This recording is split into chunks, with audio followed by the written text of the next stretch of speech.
তরুণী চিকিৎসককে ধর্ষণ খুনের ঘটনার তদন্তে এবার তৃণমূল বিধায়ক ও আরজিকর মেডিকেলের রোগী কল্যাণ সমিতির চেয়ারম্যান সুদীপ্ত রায়কে জিজ্ঞাসাবাদ করল সিবিআই। বৃহস্পতিবার দুপুর 1:15 নাগাদ সিঁথির মোড়ে তৃণমূল বিধায়ক সুদীপ্ত রায়ের বাড়ি ও বাড়ি সংলগ্ন নার্সিংহোমে যান সিবিআই এর স্পেশাল ক্রাইম ব্রাঞ্চের অফিসাররা। প্রায় 1.5 ঘন্টা তৃণমূল বিধায়ককে জিজ্ঞাসাবাদ করেন তাঁরা। যে অফিস ঘর সুদীপ্ত রায়, সেই অফিস ঘরে সিবিআই এর গোয়েন্দারা তারা এসে পৌঁছেছেন এবং সুদীপ্ত রায় তিনি কিন্তু রয়েছেন এবং থেকে ওনাকে জিজ্ঞাসাবাদ চালাচ্ছেন সিবিআই এর স্পেশাল ক্রাইম ব্রাঞ্চের অফিসারেরা। কলেজের প্রিন্সিপাল আমাকে ফোন করেছিল 10টার পরে এবং সেটা ফোন করেছিল আমি ওখানকার রোগী কল্যাণ সমিতির আমি সভাপতি এবং যার জন্য আমাকে ইনফরমেশন দেওয়ার জন্য ফোন করেছিল। 9 আগস্ট যেদিন আরজিকর মেডিকেল কলেজের সেমিনার রুমে তরুণী চিকিৎসকের দেহ উদ্ধার হয়, সেদিন হাসপাতাল থেকে সাংবাদিক বৈঠক করেছিলেন সুদীপ্ত রায়। তার পেছনে দাঁড়িয়েছিলেন দুই বিতর্কিত চিকিৎসক, বিরূপাক্ষ বিশ্বাস ও অভিক দে। যারা ওখানে গেছে শুধু এরা নয়, বিরূপাক্ষ নয়, আরও অনেক প্রায় 200 জন যে বিভিন্ন ডাক্তারবাবু এবং অন্যান্য অনেকে যারা গেছিল, রাজনীতির নেতারা গেছিল এবং হয়তো বিরূপক্ষ অভিক আমি জানি না যারা স্পটে গেছিল, কিন্তু তবে স্পটে গেছে বলে আমি শুনিনি।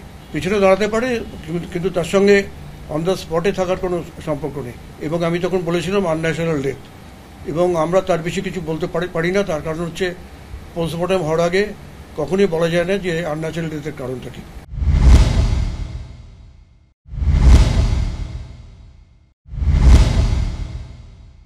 উনি তো সব জানতেন এবং ইনি করাপশানের সঙ্গে যুক্ত।